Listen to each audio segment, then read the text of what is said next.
If you go ahead and pray with me this morning, we have a lot of people in our congregation that are sick, that are hurting, that are just kind of estranged from the church community this morning. So we're going to remember them as well. I'd encourage you throughout this week, be praying for our school systems, our teachers, students, families as they're recovering. So if you go ahead and join me in prayer this morning. Heavenly Father, we thank you for this day that you have given us to come, to gather, and to worship you, to praise you for all of the amazing and wonderful things that you have done in our lives, in our church, and in our community. Father, as we enter into a time of sickness for our community, whether it be flu, common cold, whether it be a resurgence of COVID strains, whatever it may be, God, would you grant healing to our people, to our teachers, God, that you would be with our students and bring them back to health, as so many of them are struggling with sickness. And God, if there are people in our community, our church, that are just feeling disconnected because of it, God, would you heal them? Would you put them on our hearts? Would we reach out and offer our prayer and support for them? And just let them know that there is a God who hears and heals all brokenness. So God, as we continue this morning, would you just speak to us, remove distractions from us to hear your word clearly? And we ask this in your name. Amen. Go ahead and have a seat. We are continuing in our series, Run to Win. And as we do, we're going to begin in 1 Corinthians 9, as we've done the last couple weeks. But as I am getting there, it is 12 years to the day that Callie and I got married. And this morning she said, well, you did say in sickness and in health. And I said, yep, I did. And so our anniversary will be spent with Callie recovering from whatever kind of cold, flu, bug, whatever it is that she has. Abigail's at home making sure that she is taken care of. And so this morning we are celebrating our wedding anniversary, our weekend in sickness.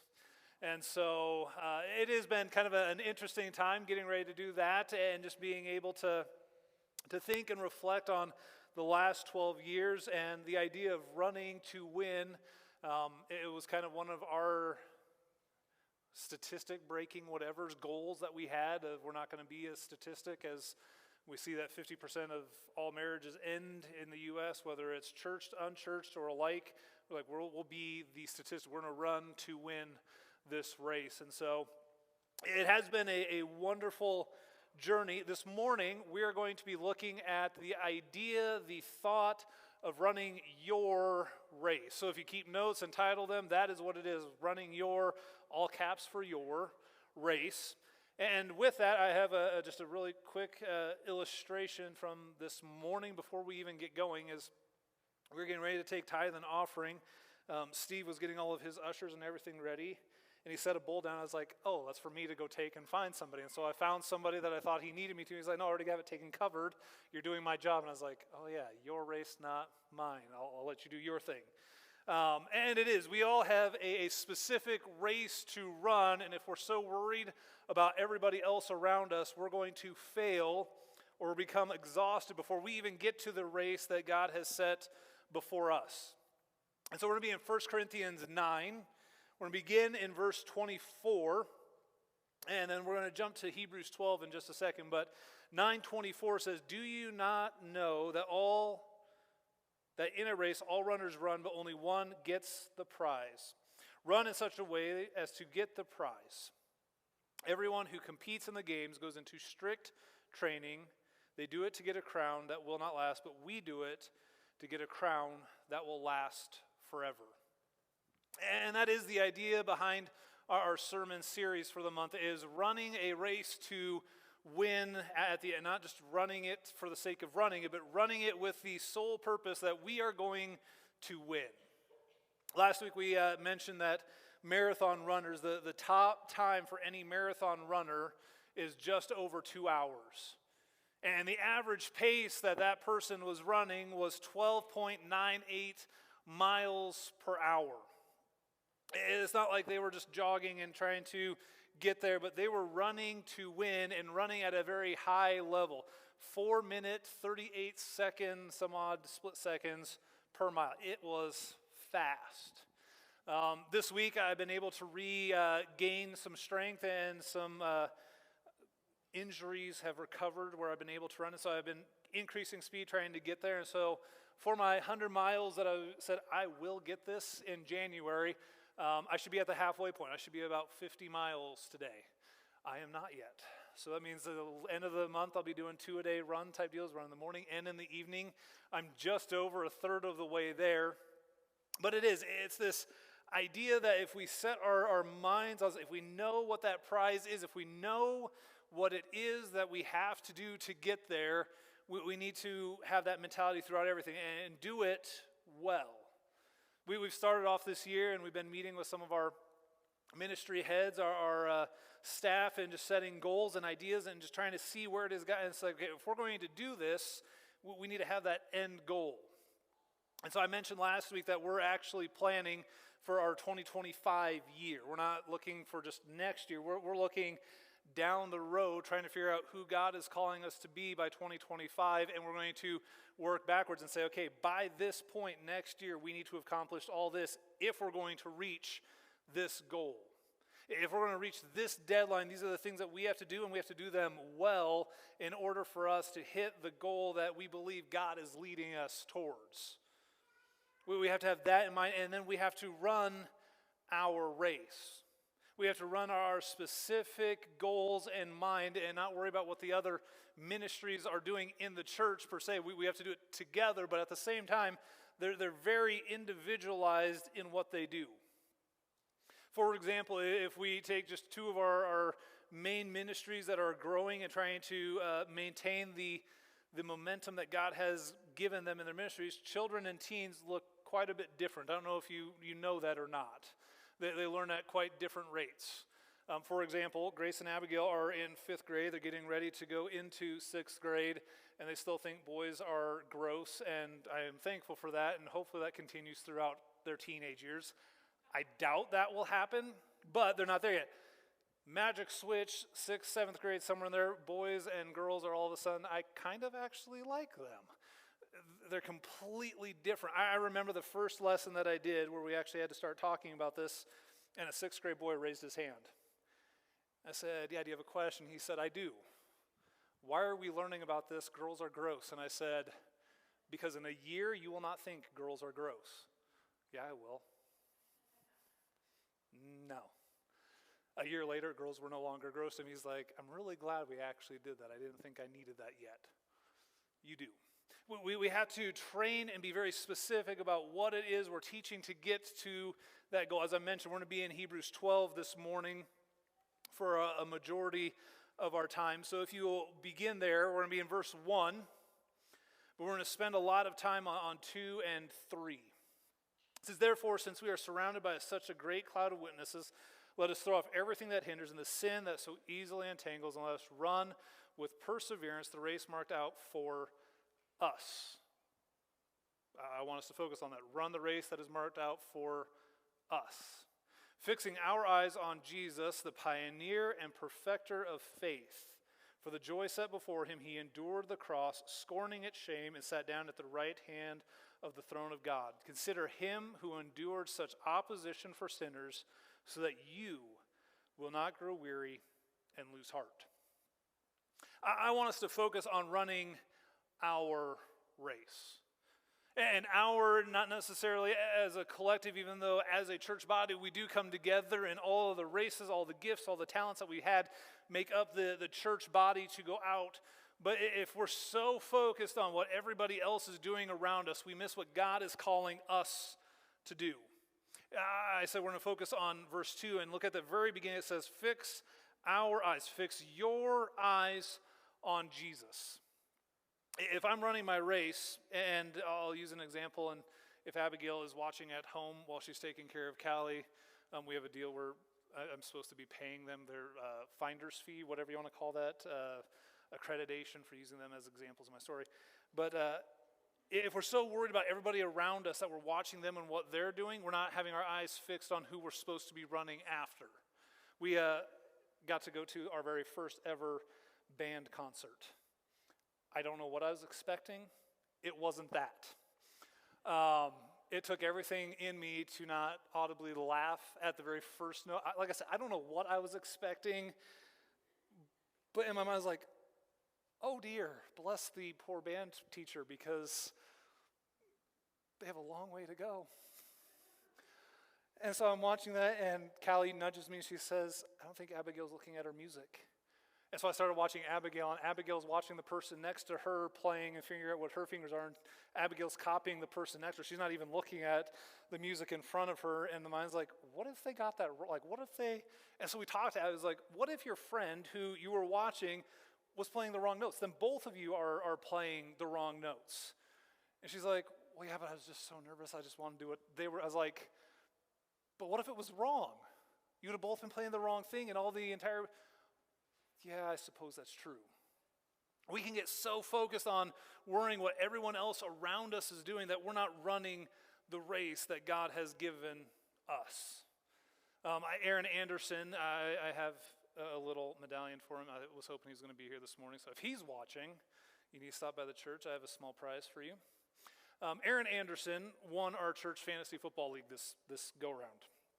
He was not supposed to win. I was supposed to win. In fact, there are many of us that had conversation like Aaron Anderson is trying to trade players every single week.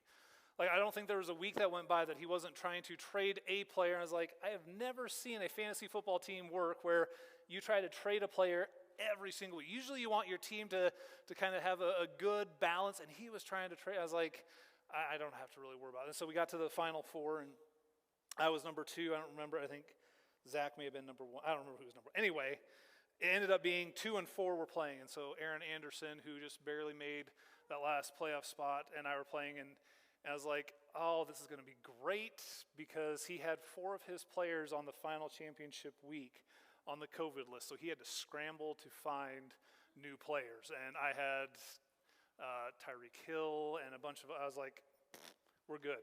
In fact, I beat Pastor Greg the week before, 185 to 101. Like, there's no way that I should have. I was like, yeah, I'm not worried. And none of my guys showed up that week. I think I lost like 140 to, I don't even think I broke the hundreds. Many of my people didn't. I was like, that doesn't make sense. But what ends up happening in that, and the only thing that I can logically come up with, is because Aaron was so good at looking at players that when all of his team all of a sudden was no longer there, he could find things. Because he'd been trading and trying to figure out stats and everything out the rest of the year, when his players all went down that final week, he was able to find and pick pieces from other teams and be able to make it. So Aaron Anderson kept to his strategy and won the race. I have a good friend, and we're going to show his picture up here, and he said that I could use these. And so this first picture is of Sergio. He was my former youth pastor in Oregon. And he and I, over many conversations, he struggled with his weight. And in fact, we were talking, and he's getting close to the point where he and I almost wear the same pant size. And he says, I haven't actually worn that pant size since I was in middle school. And so he's still working at it, and he's doing it. And so he's been on this process, and over the last year and a half or so, has really come a long way. And so you can see it in this. The first picture was about a year and a half ago. He has a blue shirt. He plays tennis. He does Zumba. He does a lot of things. And I saw him post something the other week, and I said, this is actually going to be a really good story. Can you send me a picture, an updated one, so I can use the kind of side-by-side comparison? So in this one, I believe he's wearing a yellow shirt. This was later this week, or earlier this week, and so he sent me these 2 pictures, and I said, that is perfect. He said, what are you preaching on? And I said, running your race. And he said, well, just so you know, my race isn't really about necessarily the weight loss, though that is a really big benefit of it. He said, but mine is making sure that I'm actually healthy. And one of the things I've learned is in my weight loss journey that where you're at is where you're supposed to be for your mental and physical and emotional stability. And so I want us to go back. If you go back to the very first picture, we're all focused kind of on his weight gain or loss and all that. And so if you look at the very first one, he's taking this picture by himself. And if you look at his face, it's kind of a rather downturn. It's not really excited, not really, it's kind of that beginning photo. And I don't even think, if most of us were to do this, I know he wasn't doing this, you kind of have this kind of down, depressed, defeated, this is where I'm saying, he's not really, go to the second one, the one where he's in his yellow, and there's a noticeable difference in the picture taking. He took both pictures, he didn't have an audience, he wasn't really thinking, it was just the way that he's taking it, and that journey to be able to get there, the results he's seen, and like I said, you can see the truly visible difference in weight loss, but he said there's so much more going on underneath the surface that I've been able to overcome. Reasons why I actually gained the weight, the struggle I had being bullied, and the issues and how I handled that, and just he said, everything else that you see that I've had to work on underneath the surface really is what got to this point. It's not even so much having to learn how to eat right and exercise and all that. He said there's so much more under the surface. As I mentioned, he's been able to do this back and forth, and we talked about this even when I was in Oregon. And why I'm able to use this example, why I'm using him, is because I know the backstory behind Sergio and his progression to get here.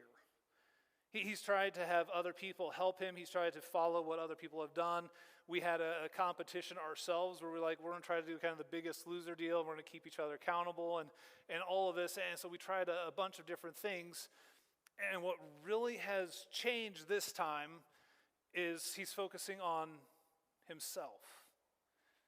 He's not worrying what his friends are doing. He's not worrying what coworkers are doing. He's not worrying about things. He said, I need to do this for me. I need to be able to focus on me. I need to be able to run my race. And I know I'll get there eventually someday. And I just need to focus at one day at a time, knowing what I need to do and doing it for me.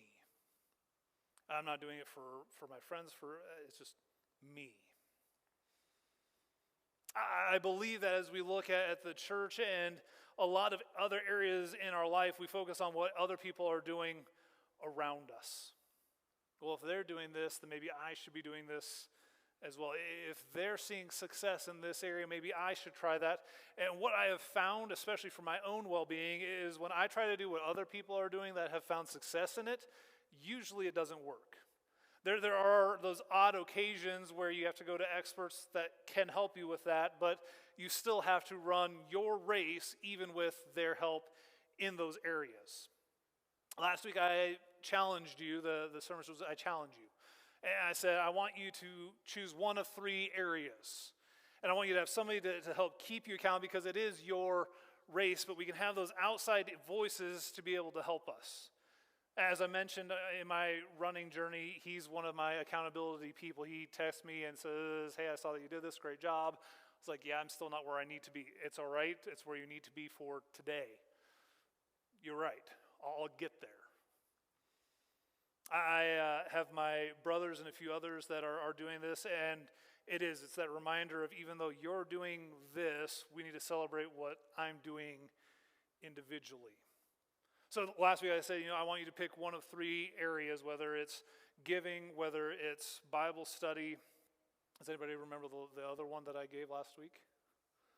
Serving, there we go. Who said that? Nice. I'm glad somebody listens. Serving, and I said I want you to look at the card, whatever it is, I want you to choose one thing, and for the year, that's the thing I want you to focus on. I want you to pray about it, see where God would have you if you need to have people to hold you accountable.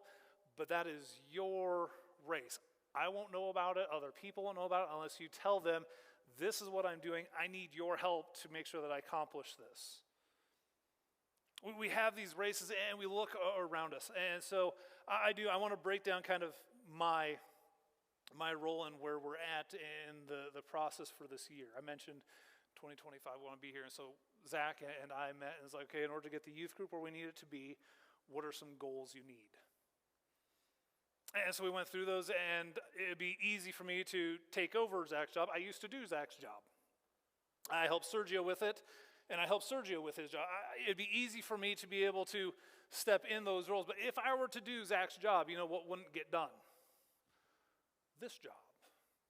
And this job, even if I were to try to do it, would not get done as well. So if I'm worrying about a teen lesson and all the teen drama that goes on with who's dating who which week, and my boyfriend broke up with me because I didn't do whatever the drama is. If I was focused on that alone, there'd be a lot of other things that got neglected.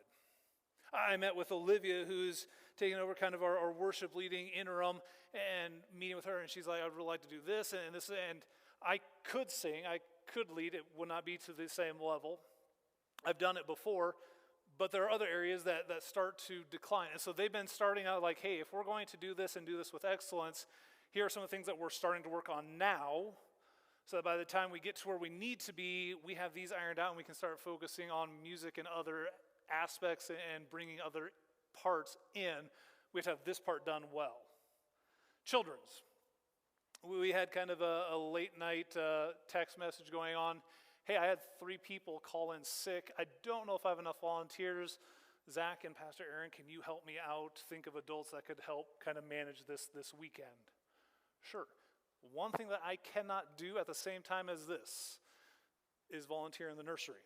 Because if I'm in the nursery, we have to have somebody else here, so I can't do that. So I think you can see where this, I want you to think in your life, are there things that you have to do that no one else can do? And if you were to try to do those things, there are going to be things that fall drastically short. Are there things that if you are not there, I'll give an example of our home. Callie has been spending a lot of time, especially with the Christmas season, helping out getting things done here.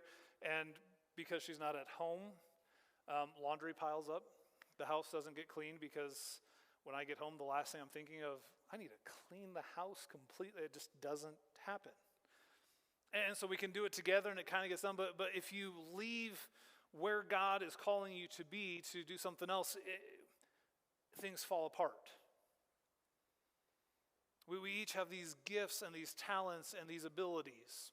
Yesterday we had Feeding South Dakota here, and Pastor Matt and a few others were here, and they're helping, and they're starting to see areas in which if we're truly going to serve and serve our community, we need, and so I have 2 or 3 emails of the ideas that our outreach and evangelism teams are working on, trying to figure out how do we actually go out and be the hands and feet of Jesus in our community, and the things that I can't do without dropping the ball on others.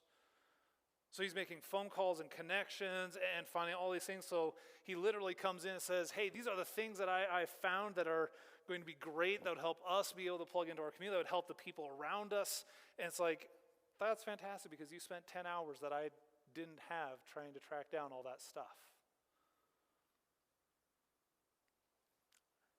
Verse 2, fixing our eyes on Jesus, the pioneer and perfecter of our faith. For the joy set before him, endured the cross, scorning its shame, and sat down at the right hand of God. Consider him who endures such opposition from sinners, so that you will not grow weary and lose heart. I want to highlight that last part. If you highlight, if you take notes, if you underline, whatever, I want you to pay attention to the last part. I injured my back running, and it wasn't anything I was doing extraneous. I reached for a water bottle and pulled a muscle in my back. I mean, it's not hard.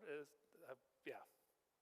Honestly, I was really upset with myself. I was like, this is the dumbest reason to get injured. Like, I can't even come up with a good story of why I injured my back. But we look at the big and the little, the small road bumps, hurdles, obstacles, things that come in our way. And so one, if we don't have our eyes firmly fixed on Jesus, we're going to be led in directions that we did not need to be going in the first place. We can be focused on trying to get all the other stuff done and forgetting everything else that we're supposed to be doing. But not only that, but we need to understand that when we're actually doing things and doing them well, we're going to have obstacles, we're going to have roadblocks, we're going to have trials and temptations that are going to come that are going to cause our journey to be more difficult than what we thought it may have been. And the point of all that is, if we look at it, it says, I'm telling you this so you do not grow weary or lose heart. I mentioned earlier that I had some really good football players for my fantasy football team. And I remember playing sports and everything else and trying to be, and I saw this post this week on Instagram, I believe, and it was very timely. I don't remember who actually posted it. But it said something to the effect of, you need to strive to be the player that the coach from the other team warns his players about. I was saying, you need to strive to be the player that the coach on the other team warns his players about. I've mentioned this a few times. I've talked to Pastor Steve, our DS, and there have been a lot of things. He's like, we've been praying for revitalization and just revival and this renewed spirit and just this revelation of what we're supposed to be doing as a church in this new era, this post-Christian kind of culture that we're entering. We just need to have this new vision and breath that is to come. We have a prayer mandate that we'll be sharing here in a little bit that is going to be all of USA and Canada, all the Nazarene churches across the board, that we're trying to have over 500,000 people praying for a specific direction and revelation, that we want to hear from people what God is telling them that the church should be doing moving forward. We have kind of this prayer chain and group going, and we're moving forward. And the reason I bring this up is as we've been praying, we have had these attacks, we've had these struggles, we've had just some really weird things happen that we can't explain. Where we're running our race, we're praying for God's direction, and as we're getting God's direction, we have these really weird things that seem to take up our time, our energy, that are trying to distract us and lead us from where we know God is having us go. And they're not things that we're able to ignore. We have to deal with and address the issues, but as we're dealing with it, we still know that we're moving forward, that we're trying to go. And as I look at this, we look at everything that Jesus set out to do, and the cross and the shame. Peter saying, no, I'm going to be with you to the end, and Jesus saying, get behind me, Satan. And just knowing that Peter really isn't Satan, but Satan is using him as a vessel to try to distract and detour Christ from his end goal. His remaining faithful to why God had called him there in the first place and what God had put him on earth to do. Fix our eyes on Jesus, the author and perfecter of our faith, who he saw what was ahead. And even though he knew the struggles and the pain and the trial, he said, I'm going to see this through so that at the very end, you will not grow weary or lose heart when we have those same obstacles in our lives. If you continue to read down, it says, none of us have struggled to the point of death. Very few of us will get that. There are going to be things that we will come against. Our families will have sickness, or there will be disasters. Our job will be a wreck. Our lives may take this downward spiral. I remember when Callie and I first started tithing and giving, said, this is going to be something we're going to win at, that no matter what we do, we will be faithful with what God has given us. And even if it doesn't make sense in our check register or however you want to keep your bills, no matter what it does, we're going to stay faithful to this because we've seen God bless us before. And there were times where it's like, we're going over to Pastor Brad's house to eat because I don't know what else to do at this point. And he said if we needed to, we needed to. And so we found ways that God would bless us and use people in our lives so that we could stay faithful and committed to what we told God we were going to do. There are obstacles. There are going to be hills and bumps. There are going to be these things that are going to be setbacks in our lives, but it doesn't detour us from our end goal. Last week I said, I want you to find a child. I want you to think about what it is God is calling you to, and you may have been slacking on it. It may have been something that you were doing well, maybe something that you've never done before, or something that you need to increase because you're not seeing the transformation that God has promised us, and so you need to figure that out. You need to run your race, and if you need help with that, that's where that accountability partner comes. That's where the church comes in and your pastors come in. If you're needing help growing and seeing the transformation, you need to seek that out because you're going to get tired or you're going to slow down, but it doesn't mean we quit or give up. I liked the quote so much that when I saw it at the beginning of this week, it's been with me. Be the player the other team's coach warned his players about. I remember one of the first theology classes that I was in, we were talking about the omnipresence of God.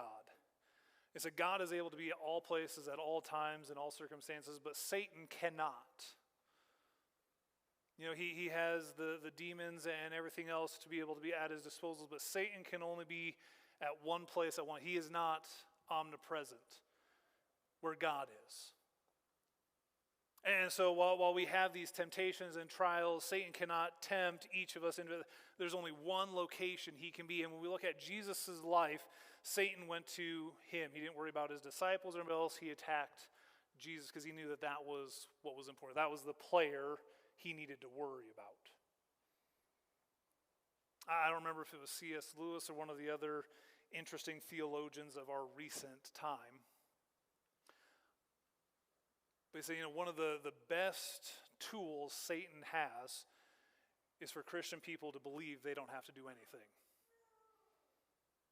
That if they think that they know God, they have this relationship with Christ, they're not sharing their faith with anybody else, I don't have to worry about them because they're not taking people from my kingdom.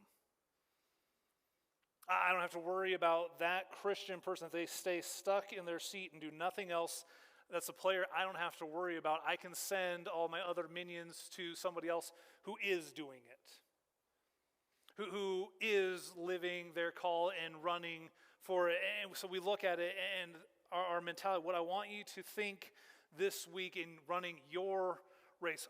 Are you running your race? Not somebody else's race, not what you think you should be doing or what somebody else has told you need to be doing. Are you running your race in excellence and to the point where Satan needs to worry about you?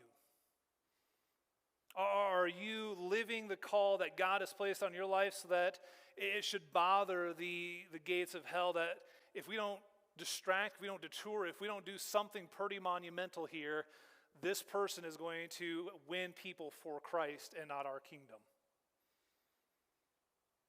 I mentioned that there are many ways that happens, and we highlighted on a few of them last week, that if we're reading the Word and we're studying the Word and it's able to transform who we are, we're going to see a difference in us and have a caused reaction that is going to propel us and drive us to meet the needs of others.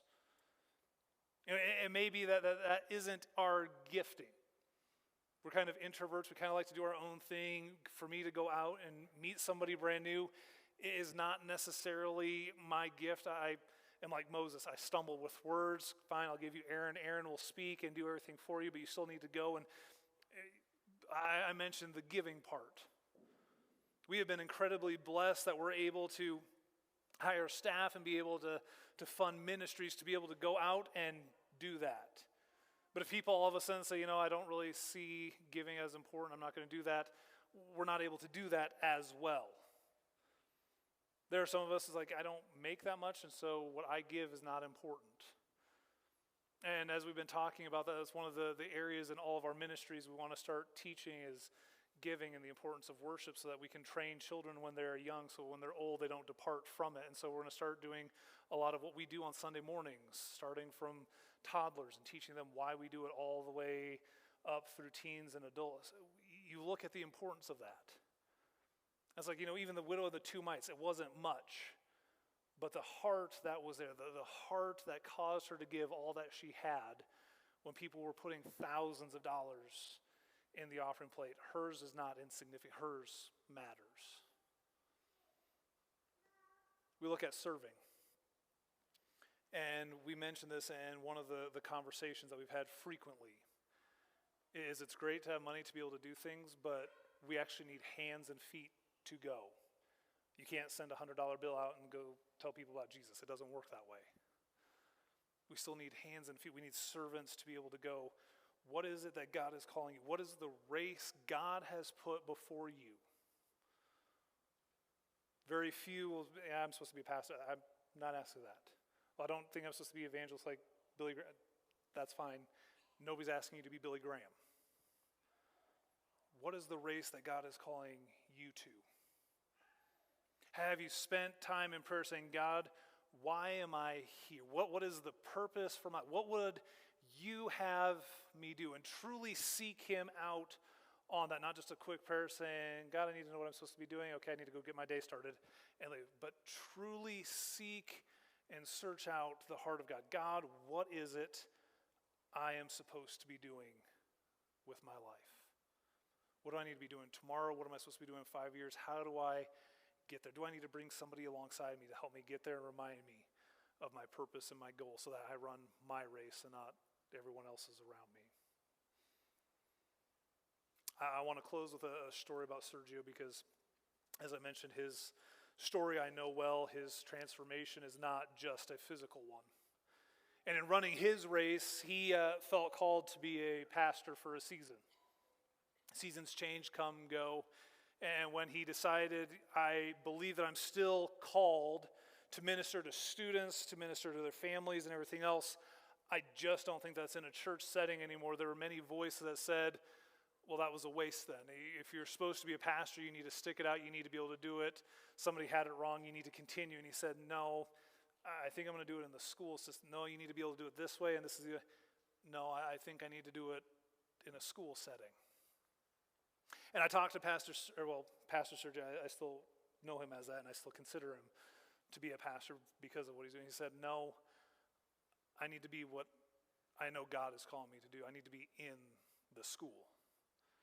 I need to be where the students are at and they're hurting and I can see their families and I have to deal with them and I can let my light shine in a school setting to be a light to my peers and students in a way that they haven't seen in the church. He said one of the comments that kind of solidified that for him is he said, I had a few people say, outside of the pastors of the churches I've seen, no one acts like you. He said, because of the way I was acting, because I was so on fire for God and everything I said related back to that, he said, they said, well, only pastors have that kind. He's like, no, anybody can have this. It's not seen often. My call is to be in the schools. I'm still going to minister to teens and students and their families, but it's going to be in a school, not a church. I don't need to listen to what everyone around me is saying I need to be doing because I know this is where God has me. We've had many conversations and the things, the stories, the testimonies that Sergio is able to have. His influence on TikTok, which I didn't think was possible to do well on there, but he's had conversations and he's sending people to churches around the world. He said, if you are struggling with this, you need to find a church. And staying true to who he is and making sure that he is grounded in the Word of God and knowing what God has called him to do, he's the player that the other team is worrying about. The transformation we see on the outside is just because God is already at work on the inside and healing him completely. I would encourage you to seek that out, and truly, if you are needing help in any of these, you have a church and a staff here that will help you through it. I want to pray for us as we dismiss, that as we look at our race, that would be abundantly clear this week. God, reveal to us what it is you'd have us do. So if you join me in prayer. Heavenly Father, we thank you for this day. We thank you for the opportunity to come and to gather and the importance of being with one another, being able to celebrate what you are doing in our midst, and just being able to hear each other's voices as we lift your name up. And Father, as great as it is to be surrounded by such a great cloud of witnesses, the people that are with us and those that have gone before us, God, we know that we each have a race to run. We have our own calling. That you have a specific purpose for each of our lives. And God, I pray that this morning that would become clearer and clearer to us. We may struggle with it, we may come tired, but we know that you have already ran the race in front of us so that we can have strength and the endurance to last, that as we're running and running to win, that you will give us renewed energy.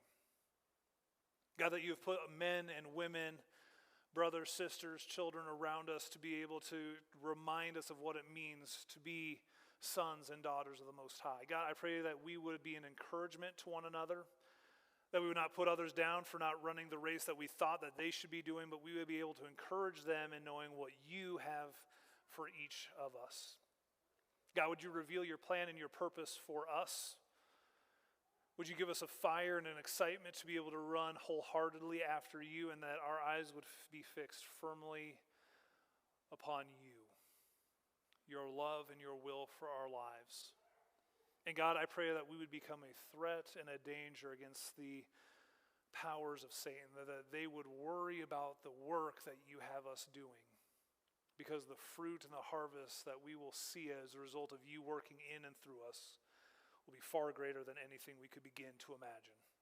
So God, I pray that you go before us, prepare that work, prepare our deeds, and God, would you give us the strength and reminder, the courage and the power to accomplish all that you have for us.